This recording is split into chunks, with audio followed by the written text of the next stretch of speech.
श्री गणेशाय नमः। श्री शिवाय नमस्तोभ्यम। रुद्र संहिता पार्वती खंड। अध्याय 7। पार्वती का नामकरण और विद्याध्ययन। नारद का हिमवान के यहाँ जाना, पार्वती का हाथ देखकर भावी फल बताना, निश्चिंतित हुए हिमवान को आश्वासन दे पार्वती का विवाह शिव जी के साथ करने को कहना और उनके संदेह का निवारण करना।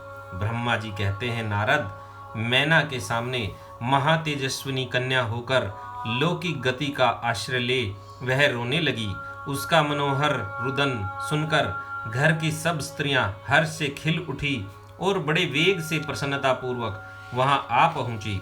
नील कमल दल के समान श्याम कांति वाली उस परम तेजस्विनी और मनोरम कन्या को देखकर गिरिराज हिमालय अतिशय आनंद में निमग्न हो गए। तदंतर सुंदर मुहूर्त में मुनियों के साथ हिमवान ने अपनी पुत्री के काली आदि सुखदायक नाम रखे। देवी शिवा गिरिराज के भवन में दिनों दिन बढ़ने लगी। ठीक उसी तरह जैसे वर्षों के समय में गंगा जी की जल राशि और शरद ऋतु के शुक्ल पक्ष में चांदनी बढ़ती है। सुशीलता आदि गुणों से संयुक्त तथा बंधुजनों की प्यारी उस कन्या को कुटुंब के लोग अपने कुल के अनुरूप पार्वती नाम से पुकारते थे। माता ने कालिका को उमा अरि तपस्या मत कर उमा कहकर तप करने से रोका था। मुने इसलिए वह सुंदर मुख वाली गिरिराज नंदिनी आगे चलकर लोक में उमा के नाम से विख्यात हो गई। नारद, तदंतर जब विद्या के उपदेश का समय आया तब शिवा देवी अपने चित्त को एकाग्र करके बड़ी प्रसन्नता के साथ श्रेष्ठ गुरु से विद्या पढ़ने लगी। पूर्व जन्म की सारी विद्याएं उन्हें उसी तरह प्राप्त हो गई जैसे शरत काल में हंसों की पात अपने आप सर्वगंगा के तट पर पहुंच जाती है और रात्रि में अपना प्रकाश सवते महाऔषधियों को प्राप्त हो जाता है। मुने, इस प्रकार मैंने शिवा की किसी एक लीला का ही वर्णन किया है। अब अन्य लीला का वर्णन करूंगा, सुनो। एक समय की बात है, तुम भगवान शिव की प्रेरणा से प्रसन्नता पूर्वक हिमालय के घर गए। मुने, तुम शिव तत्व के ज्ञाता और उनकी लीला के जानकारों में श्रेष्ठ हो। नारद, गिरिराज हिमालय ने तुम्हें घर पर आया देख प्रणाम करके तुम्हारी पूजा की और अपनी पुत्री को बुलाकर उससे तुम्हारे चरणों में प्रणाम करवाया। मुनीश्वर फिर स्वयं ही तुम्हें नमस्कार करके हिमाचल ने अपने सौभाग्य की सराहना की और अत्यंत मस्तक झुका हाथ जोड़कर तुमसे कहा। हिमालय बोले, हे मुने नारद, हे ब्रह्मपुत्रों में श्रेष्ठ ज्ञानवान प्रभो, आप सर्वज्ञ हैं और कृपा पूर्वक दूसरों के उपकार में लगे रहते हैं। मेरी पुत्री की जन्म कुंडली में जो गुण दोष हो उसे बताइए। मेरी बेटी किसकी सौभाग्यवती प्रिय पत्नी होगी? ब्रह्मा जी कहते हैं, मुनि श्रेष्ठ, तुम बातचीत में कुशल और कौतुकी हो तो हो ही। गिरिराज हिमालय के ऐसा कहने पर तुमने कालिका का हाथ देखा और उसके संपूर्ण अंगों पर विशेष रूप से दृष्टिपात करके हिमालय से इस प्रकार कहना आरंभ किया। नारद बोले, शैलराज और मैना, आपकी यह पुत्री चंद्रमा की आदि कला के समान बढ़ी है। समस्त शुभ लक्षण इसके अंगों की शोभा बढ़ाते हैं। यह अपने पति के लिए अत्यंत सुखदायिनी होगी और माता पिता की भी कीर्ति बढ़ाएगी। संसार की समस्त नारियों में यह परम साध्वी और सौजनों को सदा महान आनंद देने वाली होगी। गिरिराज, तुम्हारी पुत्री के हाथ में सब उत्तम लक्षण ही विद्यमान है। केवल एक रेखा विलक्षण है। उसका यथार्थ फल सुनो। इसे ऐसा पति प्राप्त होगा जो योगी, नंग धड़ंग रहने वाला, निर्गुण और निष्काम होगा। उसके न माँ होगी न बाप। उसे मान सम्मान का भी कोई ख्याल नहीं रहेगा और वह सदा अमंगल वेश धारण करेगा। ब्रह्मा जी कहते हैं, नारद, तुम्हारी इस बात को सुन और सत्य मानकर मैना तथा हिमाचल दोनों पति पत्नी बहुत दुखित हुए। परंतु जगदम्बा शिवा तुम्हारे ऐसे वचन को सुनकर और लक्षणों द्वारा उस भावी पति को शिव मानकर मन ही मन हर्ष से खिल उठी। नारद जी की बात कभी झूठी नहीं हो सकती, यह सोचकर शिवा भगवान शिव के युगल चरणों में संपूर्ण हृदय से अत्यंत स्नेह करने लगी। नारद उस समय मन ही मन दुखी हो हिमवान ने तुमसे कहा, मुने उस रेखा का फल सुनकर मुझे बड़ा दुख हुआ है। मैं अपनी पुत्री को उससे बचाने के लिए क्या उपाय करूं? मुने तुम महान कौतुक करने वाले और वार्तालाप विशारद हो। हिमवान की बात सुनकर अपने मंगलकारी वचनों द्वारा उनका हर्ष बढ़ाते हुए तुमने इस प्रकार कहा। नारद बोले, गिरिराज तुम स्नेह पूर्वक सुनो, मेरी बात सच्ची है, यह झूठ नहीं होगी। हाथ की रेखा ब्रह्मा जी की लिपि है, निश्चय ही वह मिथ्या नहीं हो सकती। अतः शैल प्रवर इस कन्या को वैसा ही पति मिलेगा, इसमें संशय नहीं। परंतु इस रेखा के कुफल से बचने के लिए एक उपाय भी है, उसे प्रेम पूर्वक सुनो। उसे करने से तुम्हें सुख मिलेगा। मैंने जैसे वर का निरूपण किया है वैसे ही भगवान शंकर है। वे सर्वसमर्थ हैं और लीला के लिए अनेक रूप धारण करते रहते हैं। उनमें समस्त कुलक्षण सद्गुणों के समान हो जाएंगे। समर्थ पुरुष में कोई दोष भी हो तो वह उसे दुख नहीं देता, असमर्थ के लिए वह दुखदायक होता है। इस विषय में सूर्य, अग्नि और गंगा का दृष्टांत सामने रखना चाहिए। इसलिए तुम विवेक पूर्व अपनी कन्या शिवा को भगवान शिव के हाथ में सौंप दो। भगवान शिव सबके ईश्वर, सेव्य, निर्विकार, सामर्थ्यशाली और अविनाशी है। वे जल्दी ही प्रसन्न होते हैं, अतः शिवा को ग्रहण कर लेंगे, इसमें संशय नहीं है। विशेषतः वे तपस्या से वश में हो जाते हैं।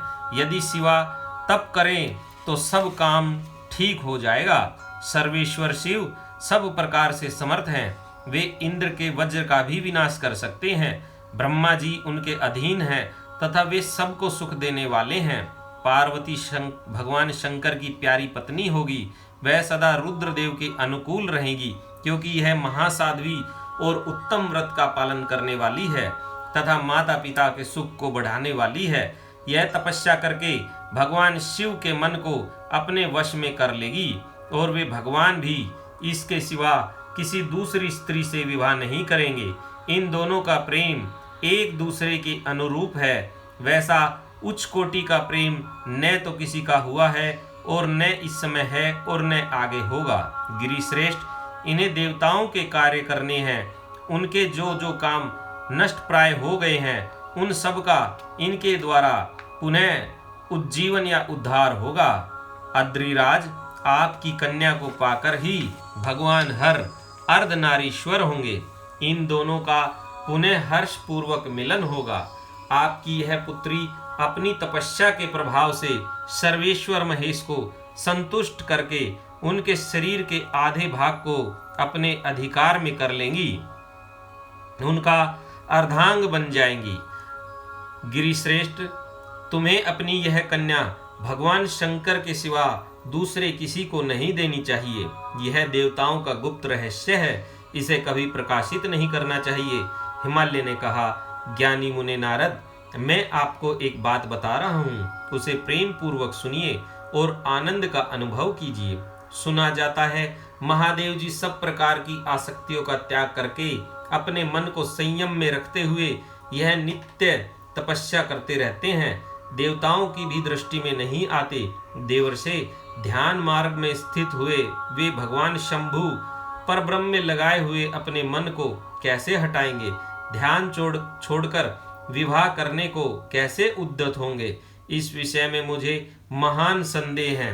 दीपक की लो के समान प्रकाशमान अविनाशी प्रकृति से परे निर्विकार, निर्गुण, सगुण, निर्विशेष और निरीह जो परब्रह्म है, वही उनका अपना सदाशिव नामक स्वरूप है।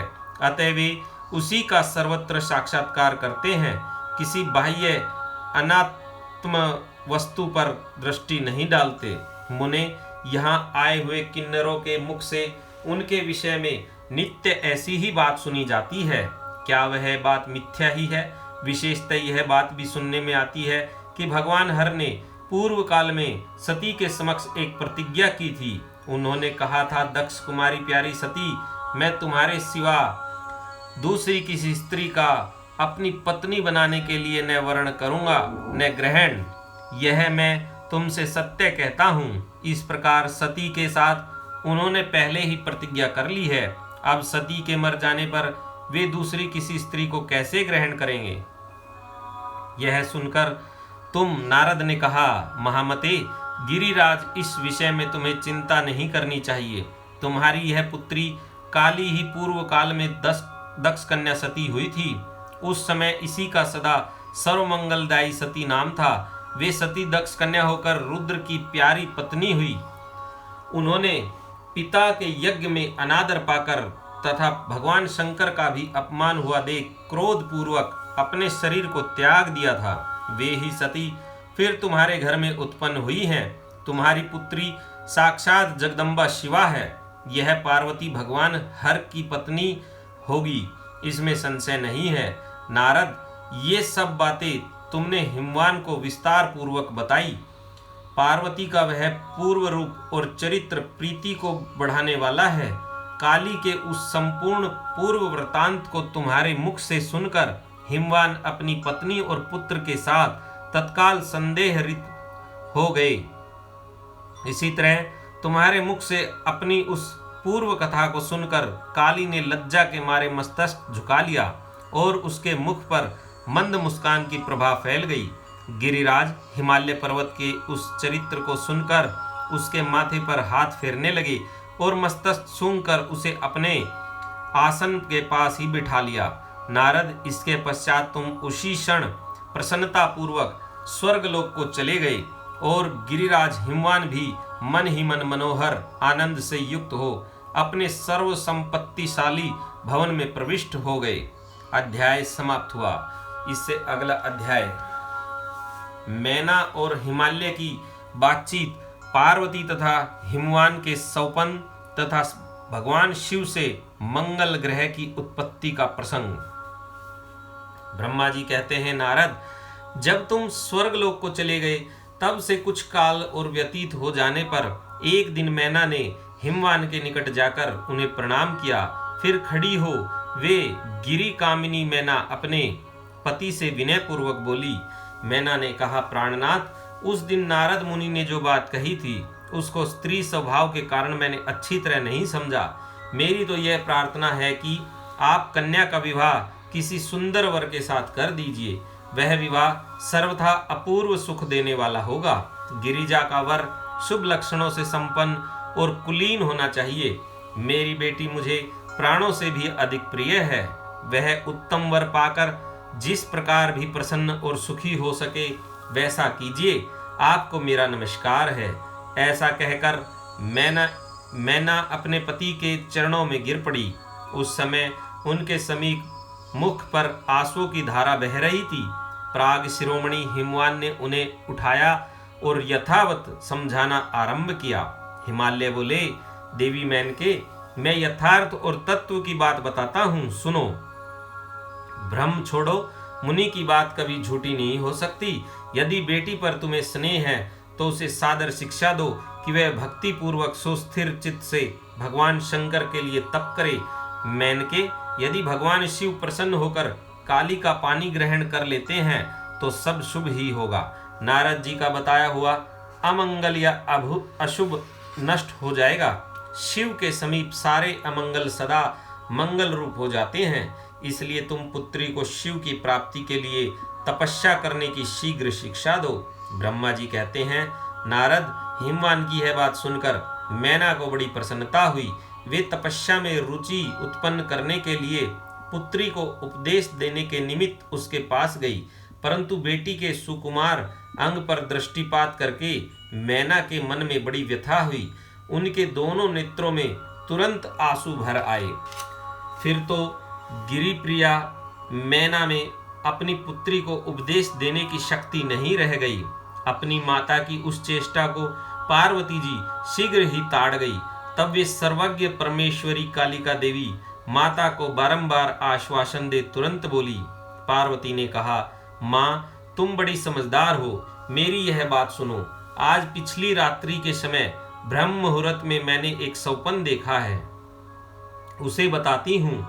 माताजी, सौपन में एक दयालु एवं तपस्वी ब्राह्मण ने मुझे शिव की प्रसन्नता के लिए उत्तम तपस्या करने का प्रसन्नता पूर्वक उपदेश दिया है। नारद, यह सुनकर मेनका ने शीघ्र अपने पति को बुलाया और पुत्री के देखे हुए सौपन को पूर्णतः कह सुनाया। मेनका के मुख से पुत्री के सौपन को सुनकर गिरिराज हिमालय बड़े प्रसन्न हुए और अपनी प्रिय पत्नी को समझाते हुए बोले। गिरिराज ने कहा, प्रिय, पिछली रात में मैंने भी एक सौपन देखा है, मैं आदर पूर्वक उसे बताता हूँ, तुम प्रेम पूर्वक उसे सुनो।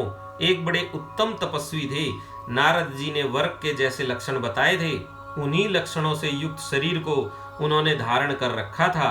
वे बड़ी प्रसन्नता के साथ मेरे नगर के निकट तपस्या करने के लिए आए। उन्हें देखकर मुझे बड़ा हर्ष हुआ और मैं अपनी पुत्री को साथ लेकर उनके पास गया। उस समय मुझे ज्ञात हुआ कि नारद जी के बताए हुए वर शंभु ये ही हैं। तब मैंने उन तपस्वी की सेवा के लिए अपनी पुत्री को उपदेश देकर उनसे भी प्रार्थना की कि वे इसकी सेवा स्वीकार करें, परंतु उस समय उन्होंने मेरी बात नहीं मानी। इतने में ही वहां सांख्य और वेदांत के अनुसार बहुत बड़ा विवाद छिड़ गया। तदंतर उनकी आज्ञा से मेरी बेटी वहीं रह गई और अपने हृदय में उन्हीं की कामना रखकर भक्ति पूर्वक उनकी सेवा करने लगी। सुमुखी, यही मेरा देखा हुआ सौपन है जिसे मैंने तुम्हें बता दिया।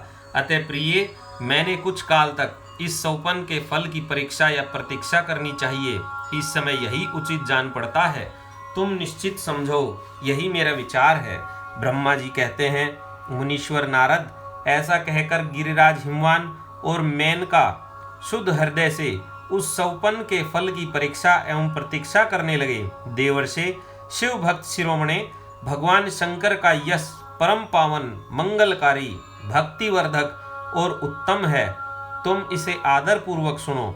दक्ष यज्ञ से अपने निवास स्थान कैलाश पर्वत पर आकर भगवान शंभु प्रिया विरह से कातर हो गए और प्राणों से भी अधिक प्यारी सती देवी का हृदय से चिंतन करने लगे। अपने पार्षदों को बुलाकर सती के लिए शोक करते हुए उनके प्रेम वर्धक गुणों का अत्यंत प्रीतिपूर्वक वर्णन करने लगे। यह सब उन्होंने सांसारिक गति को दिखाने के लिए किया। फिर गृहस्थ आश्रम की सुंदर स्थिति तथा नीति रीति का परित्याग करके वे दिगंबर हो गए और सब लोकों में उन्मत्त की भांति भ्रमण करने लगे। लीला कुशल होने के कारण विरह की अवस्था का प्रदर्शन करने लगे। सती के विरह से दुखित हो कहीं भी उनका दर्शन न पाकर भक्त कल्याणकारी भगवान शंकर पुनः कैलाश गिरी पर लौट आए और मन को यत्न पूर्वक एकाग्र करके उन्होंने समाधि लगा ली, जो समस्त दुखों का नाश करने वाली है। समाधि में वे अविनाशी स्वरूप का दर्शन करने लगे। इस तरह तीनों गुणों से रहित हो वे भगवान शिव चिरकाल तक सुस्थिर भाव से समाधि लगाए बैठे रहे। वे प्रभु स्वयं ही माया के अधिपति निर्विकार परब्रह्म है। तदंतर जब असंख्य वर्ष व्यतीत हो गए तब उन्होंने समाधि छोड़ी। उसके बाद तुरंत ही जो चरित्र हुआ उसे मैं तुम्हें बताता हूँ। भगवान शिव के ललाट से उस समय श्रम जनित पसीने की एक बूंद पृथ्वी पर गिरी और तत्काल एक शिशु के रूप में परिणत हो गई। मुने, उस बालक के 4 भुजाएं थी, शरीर की कांति लाल थी और आकार मनोहर था। दिव्य धुति से दीप्तिमान वह शोभाशाली बालक अत्यंत दुस्सह तेज से संपन्न था। तथापि उस समय लोकाचार परायण परमेश्वर शिव के आगे वह साधारण शिशु की भांति रोने लगा। यह देख पृथ्वी भगवान शंकर से भय मान उत्तम बुद्धि से विचार करने के पश्चात सुंदर स्त्री का रूप धारण करके वहीं प्रकट हो गई। उन्होंने उस सुंदर बालक को तुरंत उठाकर अपनी गोद में रख लिया और अपने ऊपर प्रकट होने वाले दूध को ही सतन्य के रूप से में उसे पिलाने लगी। उन्होंने स्नेह से उसका मुंह चूमा और अपना ही बालक मान हंस हंस कर उसे खिलाने लगी। परमेश्वर शिव का हित साधन करने वाली पृथ्वी देवी सच्चे भाव से स्वयं उसकी माता बन गई। संसार की सृष्टि करने वाले परम कौतुकी एवं विद्वान अंतर्यामी शंभु वह चरित्र देखकर हंस पड़े और पृथ्वी को पहचान कर उनसे बोले, धरणी, तुम धन्य हो, मेरे इस पुत्र का प्रेम पूर्वक पालन करो। यह श्रेष्ठ शिशु मुझ महातेजस्वी शंभु के श्रम जल पसीने से तुम्हारे ही ऊपर उत्पन्न हुआ है।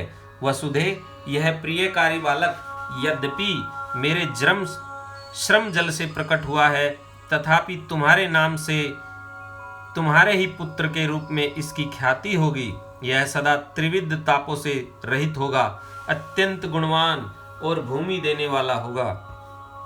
यह मुझे भी सुख प्रदान करेगा, तुम इसे अपनी रुचि के अनुसार ग्रहण करो। ब्रह्मा जी कहते हैं, नारद, ऐसा कहकर भगवान शिव चुप हो गए। उनके हृदय से विरह का भाव कुछ कम हो गया। उनमें विरह क्या था? वे लोकाचार का पालन कर रहे थे। वास्तव में सत्पुरुषों के प्रिय श्री रुद्रदेव निर्विकार परमात्मा ही है। शिव की उपयुक्त आज्ञा को शिरोधार्य करके पुत्र सहित पृथ्वी देवी शीघ्र ही अपने स्थान को चली गई। उन्हें आत्यांतिक सुख मिला।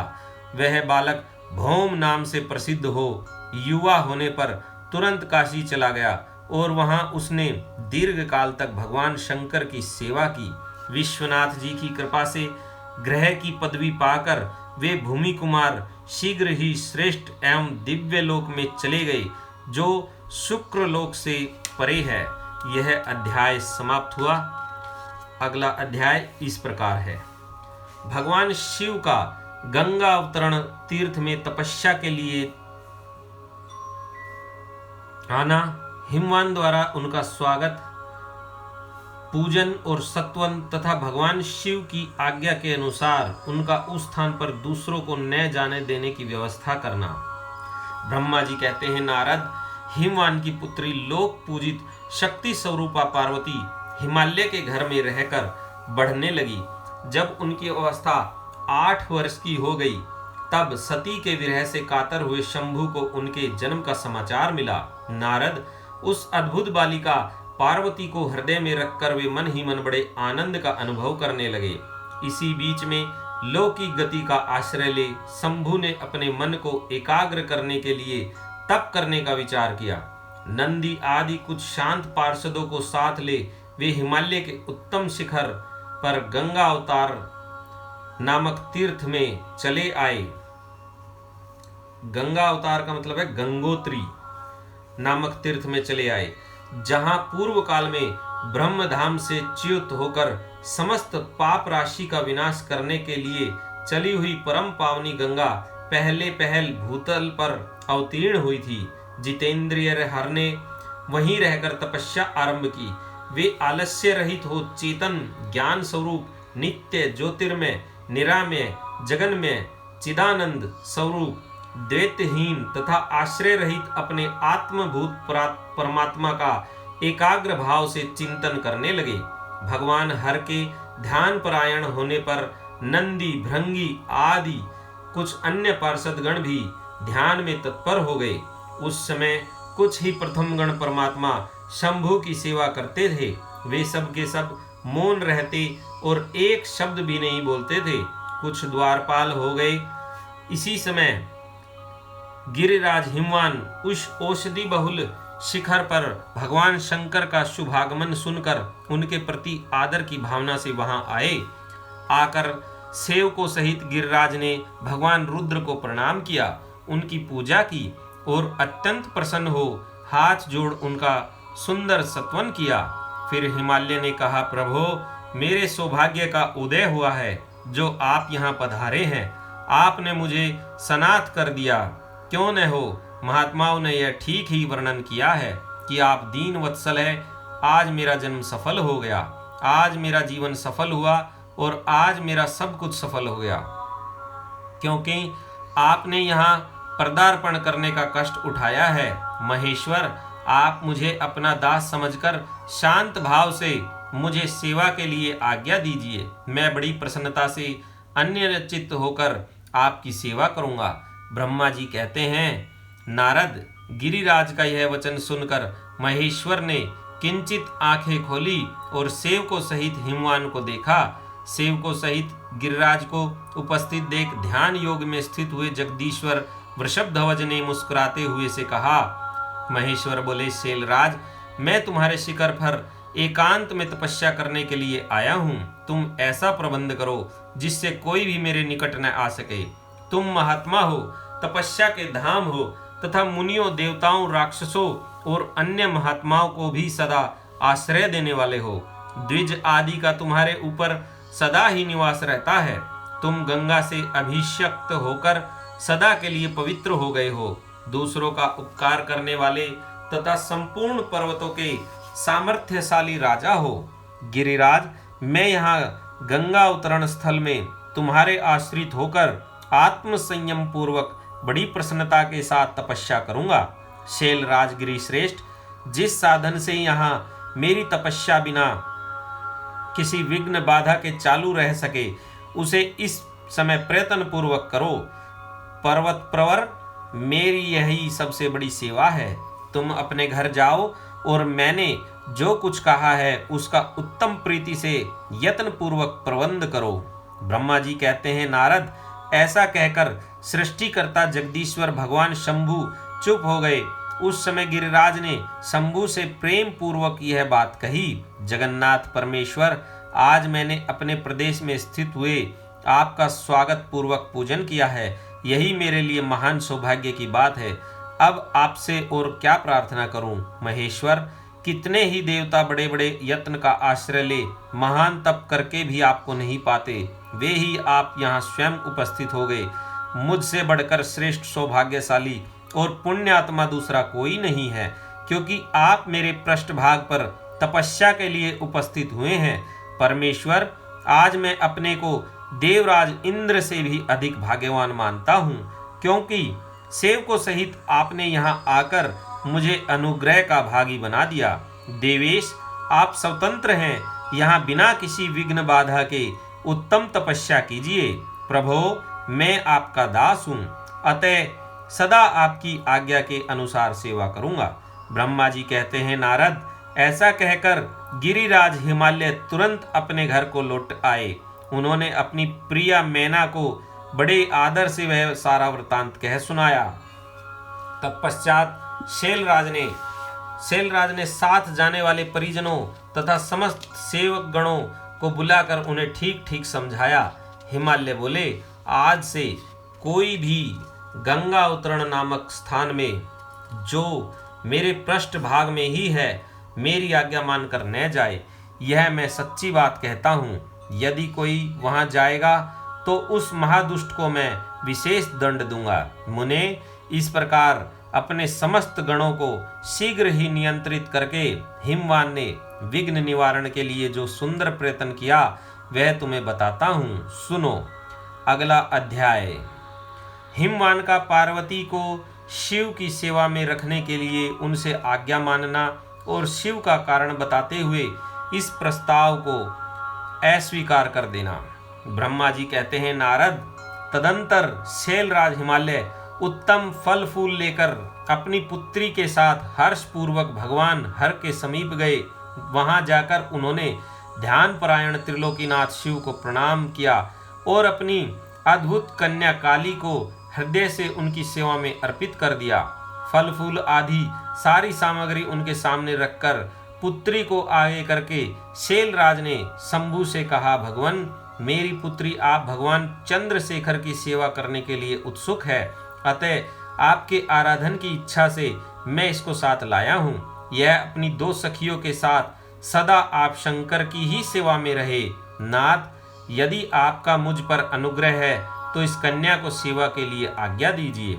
तब भगवान शंकर ने उस परम मनोहर काम रूपिणी कन्या को देखकर आंखें मूंद ली और अपने त्रिगुणातीत अविनाशी परम तत्व उत्तम रूप का ध्यान आरंभ किया।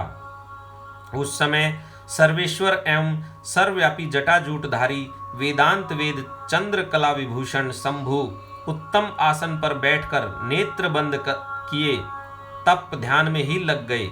यह देख हिमाचल ने मस्तक झुकाकर पुनः उनके चरणों में प्रणाम किया। यद्यपि उनके हृदय में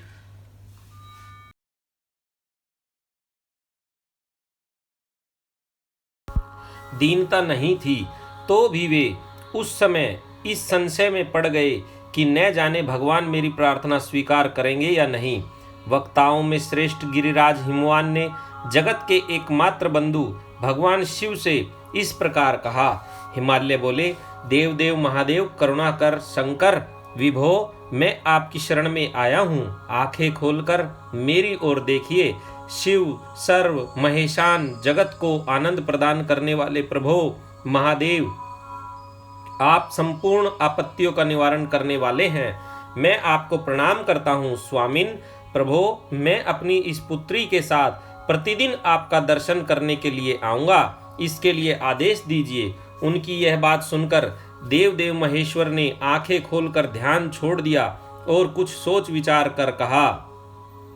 महेश्वर बोले, गिरिराज, तुम अपनी इस कुमारी कन्या को घर में रखकर ही नित्य मेरे दर्शन को आ सकते हो, अन्यथा मेरा दर्शन नहीं हो सकता। महेश्वर की ऐसी बात सुनकर शिवा के पिता हिमवान मस्तक झुकाकर उन भगवान शिव से बोले, प्रभो यह तो बताइए किस कारण से मैं इस कन्या को के साथ आपके दर्शन के लिए नहीं आ सकता? क्या यह आपकी सेवा के योग्य नहीं है? फिर इसे नहीं लाने का क्या कारण है? यह मेरी समझ में नहीं आता। यह सुनकर भगवान वृषभध्वज शंभु हंसने लगे और विशेषतः दुष्ट योगियों को लोकाचार का दर्शन कराते हुए वे हिमालय से बोले, शैलराज, यह कुमारी सुंदर कटी प्रदेश से सुशोभित, तनवंगी, चंद्रमुखी और शुभ लक्षणों से संपन्न है, इसलिए इसे मेरे समीप तुम्हें नहीं लाना चाहिए। इसके लिए मैं तुम्हें बारंबार रोकता हूँ। वेद के पारंगत विद्वानों ने नारी को माया रूपिणी कहा है। विशेषतः युवती स्त्री तो तपस्वी जनों के तप में विघ्न डालने वाली ही होती है। गिरिश्रेष्ठ, मैं तपस्वी योगी और सदा माया से निर्लिप्त रहने वाला हूँ, मुझे युवती स्त्री से क्या प्रयोजन है? तपस्वियों के श्रेष्ठ आश्रय हिमालय, इसलिए फिर तुम्हें ऐसी बात नहीं करनी चाहिए, क्योंकि तुम वेदोक्त धर्म में प्रवीण, ज्ञानियों में श्रेष्ठ और विद्वान हो। अचल राज, स्त्री के संग से मन में शीघ्र ही विषय वासना उत्पन्न हो जाती है, उससे वैराग्य नष्ट हो जाता है और वैराग्य न होने से पुरुष उत्तम तपस्या से भ्रष्ट हो जाता है। इसलिए शैल, तपस्वी को स्त्रियों का संग नहीं करना चाहिए, क्योंकि स्त्री महाविषय वासना की जड़ एवं ज्ञान वैराग्य का विनाश करने वाली होती है। ब्रह्मा जी कहते हैं, नारद, इस तरह की बहुत सी बातें कहकर महायोगी शिरोमणि भगवान महेश्वर चुप हो गए। देवर्षि शंभु का यह निरामय, निष्प्रय और निष्ठुर वचन सुनकर काली के पिता हिमवान चकित, कुछ व्याकुल और चुप हो गए। तपस्वी शिव की कही हुई बात सुनकर और गिरिराज हिमवान को चकित हुआ जानकर भवानी पार्वती उस समय भगवान शिव को प्रणाम करके विशद वचन बोली। अध्याय समाप्त हुआ। आज की कथा इसी अध्याय तक हमने श्रवण करी। कृपया आप हमारे चैनल को लाइक, सब्सक्राइब और कमेंट्स में हर हर महादेव अवश्य लिखें। अगली कथा अगले वीडियो में मिलेगी। तब तक के लिए श्री शिवाय नमस्तोभ्यम, श्री शिवाय नमस्तोभ्यम। हर हर महादेव। जय शिव शंकर।